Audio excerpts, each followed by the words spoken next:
মুখ্যমন্ত্রী জনতা দরবার সল্টলেকে রাজ্য বিজেপি দপ্তরে জনতা দরবার মুখ্যমন্ত্রী শুভেন্দু অধিকারী তার কাছে এসেছিলেন বহু মানুষ তাদের কাছে নিজেদের অভিযোগ জানাতে। কেউ বা এসেছিলেন কর্মক্ষেত্রে সমস্যা জানাতে, আবার কেউ বিচার চাইতে এসেছেন মুখ্যমন্ত্রী শুভেন্দু অধিকারীর কাছে।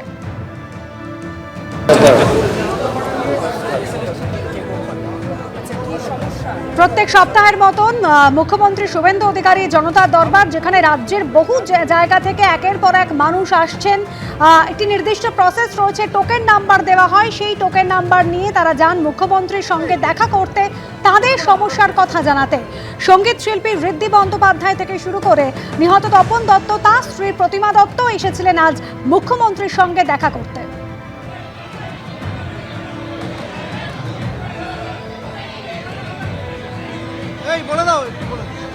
মুখ্যমন্ত্রী শুভেন্দু অধিকারীর জনতার দরবার আজকে। জনতার দরবারে রাজ্যের বিভিন্ন প্রান্ত থেকে মানুষ এসছেন তাদের অভাব অভিযোগ সমস্যার সমাধান চাইতে। আর একই সঙ্গে আমরা দেখতে পাচ্ছি প্রতিমা দত্ত, তিনি এসছেন এবং বহুদিন ধরে তিনি প্রতিবাদী, তার স্বামীর যে হত্যা হয়েছে তার বিচার চেয়ে। তার সঙ্গে কথা বলবো। আজকে আপনি এখানে কি জন্য এসছেন? আমি এসছি, দেখুন 15 বছর ধরে তো লড়াইটা লড়ছি, হ্যাঁ, সেই রকমভাবে এগোচ্ছে না। যে যে একটা ইনভেস্টিগেশন হচ্ছে, খুব সেইভাবে যে সেই এগোনোটা হচ্ছে না।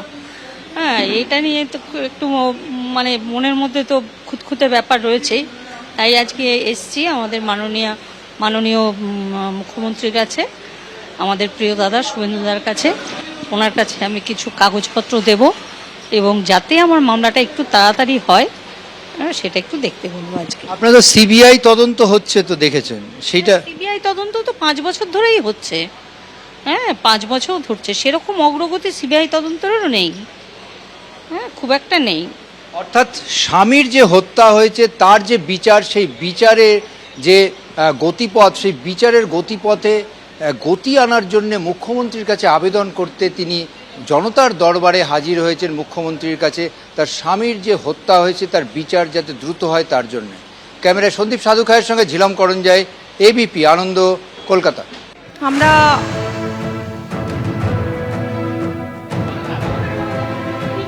জনতা দরবারে নানান সমস্যা নিয়ে হাজির হয়েছেন বহু মানুষ, রাজ্যের বিভিন্ন জেলা থেকে তারা এসেছেন।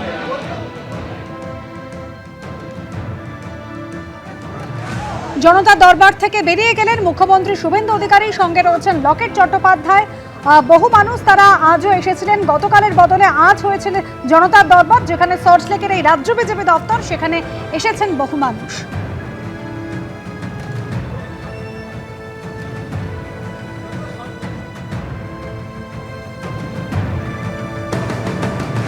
আমরা এই ইন্দ্রনীল সেন যে ব্যান্ড কালচার সিন্ডিকেট নেক্সাস, এগুলো নিয়ে মুখ্যমন্ত্রীর কাছে বলতেই এসেছি, যাতে সরাসরি মুখ্যমন্ত্রীর নজরে পড়ে যে সঙ্গীত জগতে কতটা মানে একটা স্ক্যাম বা ক্রাইম বিভিন্ন জায়গায়। আপনারা কি আবেদন করবেন?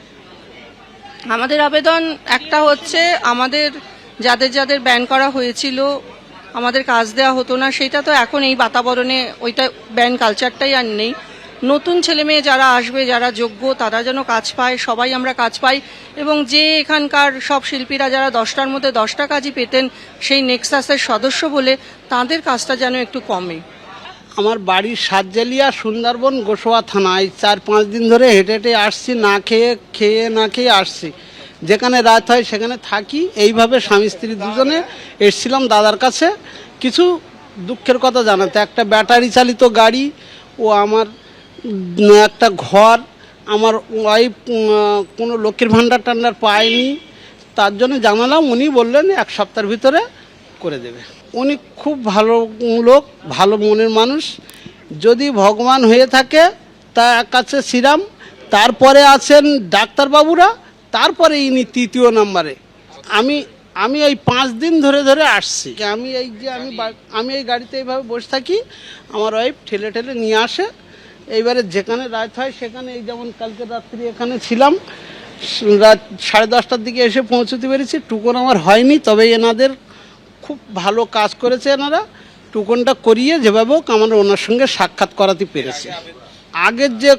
আগের যে সরকার ছিল সে সরকারের কাছে আমি যতবার গেছি আমাকে ঠিকঠাক ওনার কাছে পৌঁছতে দেয়নি, এনার কাছে সরাসরি পৌঁছতে দিয়েছে, এটাই আমি বড় আশা বলে মনে করছি। কেউ এসেছেন কুলতলি থেকে, কেউ এসেছেন মহেশতলা থেকে, সমাজের সব স্তরের মানুষ তারা এসে জড়ো হয়েছেন মুখ্যমন্ত্রীর এই জনতার দরবারে। কেউ গতকাল রাত থেকে এসে অপেক্ষা করছেন, তাদের সমস্যার আশু সমাধান করবেন মুখ্যমন্ত্রী শুভেন্দু অধিকারী, এই প্রত্যাশা নিয়ে। আমার ভাইপো, আমার দাদার ছেলেকে মানে মেরে ফেলা হয়েছিল, শিশু হত্যা হয়েছিল। তৃণমূল সরকারের আমলে কেসটা ধামাচাপা দেওয়া হয়েছিল।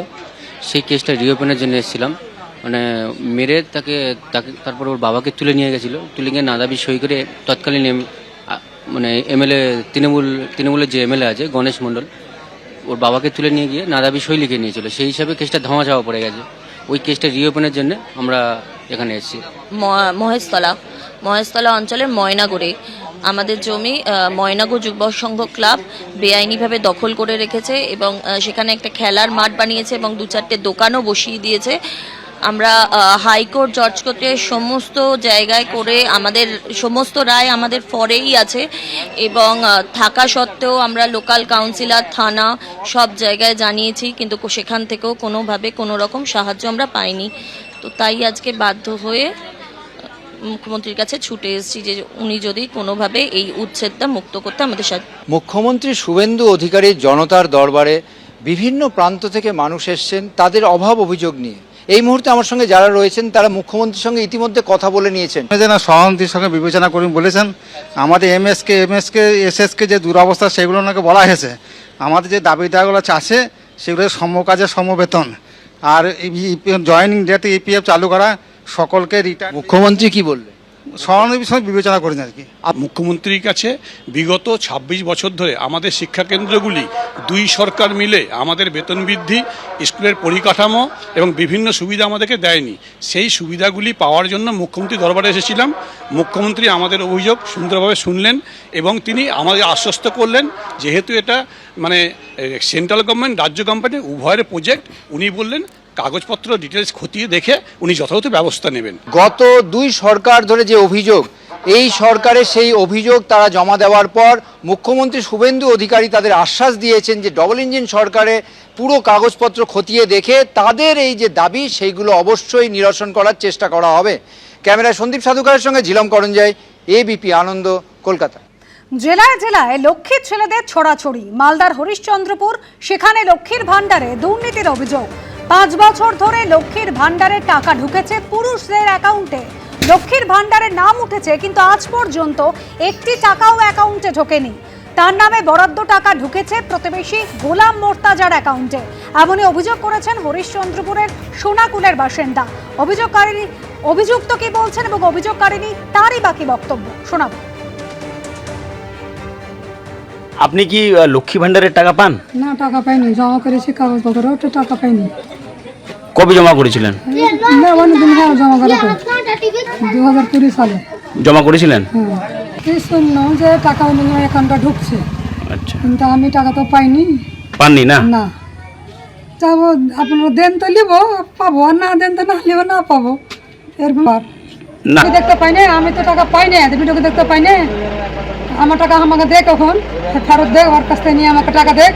না, এই টাকা যে ঢুকছে এইটা আমি জানতাম না, আপনাদের মারফতে জানতে পেরেছি, যার ফলে আমি ব্যাংকে গিয়ে চেক করার পর দেখলাম যে না ঢুকেছে। কিন্তু এই ঢোকা বা এই যে টাকা আসার পেছনে এটার কোনো আমার সম্পর্ক নেই। এটার জন্য আর আমি লক্ষ্মী ভাণ্ডার আমি একদিন ছেলে পেতে পারি না, এটা আমিও জানি। আর কোনোদিন এটা দেখিনি, যেহেতু আমার ওটা ব্যাংকে, যে ব্যাংকে অ্যাকাউন্ট আছে সে ব্যাংকে ওটা আমার লোনের অ্যাকাউন্ট। যেহেতু আমার কাছে কোনো নোটিফিকেশান আসে না, প্রতি মাসে মাসে যেরকম কিস্তি হয় সেরকম আমি দিতে থাকি। ব্যাংকে যাওয়ার পরে আমি দেখতে পাই যে না সত্যি সত্যি এটা হয়েছে, কিন্তু এই টাকা আমার কোনো রকমের দরকার নেই। যদি প্রশাসনের যেহেতু টাকা বা সরকার দিয়েছে ওর টাকা আমি দিয়ে দেবো। অভিযুক্ত বলছেন ঘটনা সম্পর্কে তিনি অবহিতই ছিলেন না। হরিশ্চন্দ্র 2-এর ভিডিও তিনি বলছেন গোটা বিষয়টি নজরে এসেছে, কি করে ঘটলো তা খতিয়ে দেখা হচ্ছে। আর এই নিয়ে শুরু হয়ে গিয়েছে রাজনৈতিক তরজা। শুধু লক্ষ্মী ভান্ডার নয়, লক্ষ্মী ভান্ডারের মতো কোলা গাছের বাগান, ওখানে কোটি কোটি টাকা তছরূপ হয়েছে, সেগুলো তদন্ত করে দেখবো। আমরা প্রশাসনকে জানাবো, বিডিও সাহেবকে জানাবো। এরকম গাছপালার নাম করে টেন্ডার করে কোটি কোটি টাকা এরা তছরূপ করেছে, আদৌ কোনো কলা বাগান হয়নি। এই তৃণমূল সরকার থাকাকালীন এরা সব নেতারাই লুটে পুটে টাকা খেয়েছে। সেই টাকা, যে টাকাটা ওরা লুটেছে, ওই টাকা ওদেরকে ফেরত দিতে হবে। इसका तो मेरा हिसाब से इसको जांच होना चाहिए और उसको जो भी अगर गलत काम करा हो तो उसको बिल्कुल सजा होना चाहिए। मेरे हिसाब से सरकार को डिसीजन लेके जो भी उसका कर सकता हो सरकार करे। तो गरीब का दोस्त हूँ, আমি তো গরিবের বন্ধু, আমি সবার জন্য কাজ করতে এসেছি, আমি দুর্নীতি করতে আসেনি। আমার যে কোনো পার্টির হোক, সিপিএম হোক, কংগ্রেস হোক, টিএমসি হোক, বিজেপি হোক, যারা দুর্নীতি হরিশ্চন্দ্র করবে ওরা সাজা পাবে। 15ই মের পর 1 জুন পুর নিয়োগ দুর্নীতির মামলায় ফের ইডির জিজ্ঞাসাবাদের মুখোমুখি হলেন রথীন ঘোষ। 2009 থেকে 2020 সাল পর্যন্ত তৃণমূল পরিচালিত মধ্যমগ্রাম পুরসভার চেয়ারম্যান ছিলেন রথীন ঘোষ। ইডি সূত্রে দাবি 2014 থেকে 2018-র মধ্যে ওই পুরসভার নিয়োগে বড়সড় দুর্নীতি হয়েছে। পুর নিয়োগ দুর্নীতির মামলায় সোমবার ফের প্রাক্তন খাদ্যমন্ত্রী ও তৃণমূল বিধায়ক রথীন ঘোষকে ম্যারাথন জিজ্ঞাসাবাদ করল ইডি। সোমবার সকাল 11:30 নাগাদ ইডি দফতরে ঢোকেন রথীন ঘোষ। ডেকেছে, এসছি, কিছু ডকুমেন্ট চেয়েছিল সেগুলো নিয়ে এসছি। ওই ইনকাম ট্যাক্সের রিটার্ন এসবগুলো। এপ্রিল মাসে 2 বার এবং মে মাসে 4 বার, অর্থাৎ মোট 6 বার তলবে মাত্র 2 বার হাজিরা দিয়েছেন রথীন ঘোষ। 11ই মে প্রাক্তন দমকল মন্ত্রী সুজিত বসু গ্রেফতার হওয়ার পর 15ই মে প্রথমবার পুর নিয়োগ দুর্নীতি মামলায় ইডি দফতরে হাজিরা দেন। এরপর 25শে মে তাকে ফের সিজিও কমপ্লেক্সে হাজিরার নির্দেশ দেয় ইডি। সেদিন হাজির হননি তিনি। গত 15ই মের পর সোমবার ফের তাকে ম্যারাথন জিজ্ঞাসাবাদ করল ইডি। কর্মফল তাড়া করছে, এখন কার ঘাড়ে চাপবে, কাকে ছেড়ে দেবে সেটা কর্মফলই জানে, আর প্রশাসন জানে, বা ওই এজেন্সিরা জানে, আমরা জানি না। তবে আমরা বলবো যে ধরলে বা ছাড়লে যাই করুন না কেন, তার যেন একটা সাজা হয়, বা যারা প্রকৃত দোষী তাদের যেন ছাড়া হয়। এই ধরা ছাড়ার ছেলে খেলা দেখতে দেখতে বাঙালি ক্লান্ত, আমাদের কোনো উৎসাহ নেই। 2023-এর 5ই অক্টোবর পুর নিয়োগ দুর্নীতির মামলায় তৎকালীন খাদ্যমন্ত্রী রথীন ঘোষের বাড়িতে তল্লাশি চালায় ইডি। চলে ম্যারাথন জিজ্ঞাসাবাদও। 2009 থেকে 2020 সাল পর্যন্ত তৃণমূল পরিচালিত মধ্যমগ্রাম পুরসভার চেয়ারম্যান ছিলেন রথীন ঘোষ। ইডি সূত্রে দাবি 2014 থেকে 2018-র মধ্যে ওই পুরসভাতেও নিয়োগে বড়সড় দুর্নীতি হয়েছে। প্রকাশ সিনহা, সত্যজিৎ বৈদ্য ও শিবাশিস মৌলিকের রিপোর্ট, এবিপি আনন্দ। সোমবার থেকে রাজ্যের সমস্ত সরকারি বাসে নিখরচায় যাতায়াত শুরু করলো মহিলারা। কলকাতা থেকে জেলা উচ্ছ্বাসে ভাসলেন মহিলা যাত্রীরা। জিরো ব্যালেন্স টিকিট নিয়ে গড়িয়াহাট থেকে সরকারি বাসে চড়লেন নারী ও শিশু কল্যাণ মন্ত্রী অগ্নিমিত্রা পাল।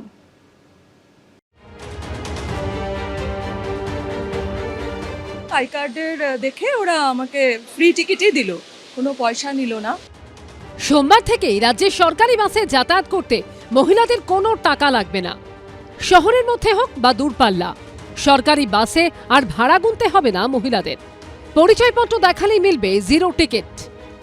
মাননীয় প্রধানমন্ত্রীর যে গ্যারেন্টি তথা বিজেপির যে সংকল্পপত্র, সেখানে আমরা আজ থেকে সরকারি বাসে আমাদের বোন দিদি কন্যাদের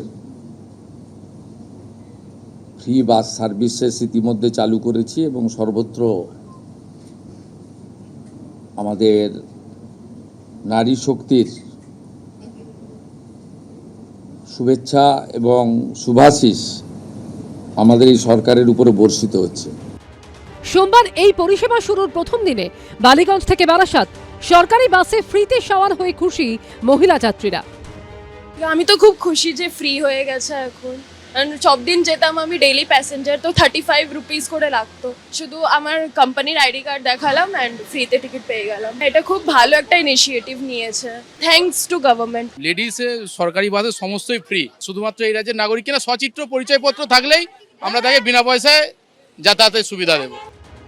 উপরি পাওনা হিসেবে গড়িয়াহাট থেকে সরকারি বাসে সহযাত্রী হিসেবে অনেকে পেলেন রাজ্যের নারী ও শিশু কল্যাণ মন্ত্রী অগ্নিমিত্রা পালকে।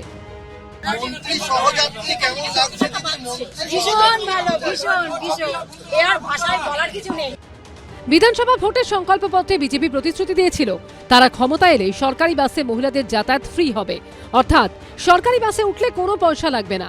দ্বিতীয় মন্ত্রিসভার বৈঠকে তাতেই শিলমোহর দেয় শুভেন্দু অধিকারীর নেতৃত্বাধীন সরকার। 1 জুন থেকে সেই সুবিধা পেলেন রাজ্যের সমস্ত মহিলারা। আমরা এই মুহূর্তে বারাসাত থেকে হাওড়াগামী AC2 বাসে চেপেছি। আজ থেকেই রাজ্যে সমস্ত সরকারি বাসে মহিলাদের নিখরচায় যাতায়াতের যে পরিষেবা তা চালু হয়েছে। কিভাবে সেই পরিষেবা চলছে তাই বাসের যিনি কন্ডাক্টর রয়েছেন তার থেকে একটু জেনে নেব। আইডি কার্ড দেখছি, আইডি কার্ড প্রুফ দেখছি। প্রথম দিন আইডি কার্ড না থাকলেও আমরা ফ্রি টিকিট দেবো। এরপরে একটা পরবর্তীকালে পিঙ্ক টিকিটের ব্যবস্থা করা হবে শুনলাম যে আমি।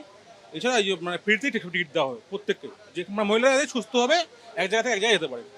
আইডি কার্ড বলতে কি কি দেখা? ভোটার কার্ড, প্যান কার্ড, যে কোনো 11টা আইডি কার্ড আছে। দক্ষিণবঙ্গ থেকে উত্তরবঙ্গ রাজ্যের বিভিন্ন সরকারি বাসের ডিপোগুলিতে মহিলা যাত্রীদের মুখে হাসি। সংকল্প অনুযায়ী আমরা মহিলাদের জন্য ফ্রি বাস টিকিট চালু করেছি।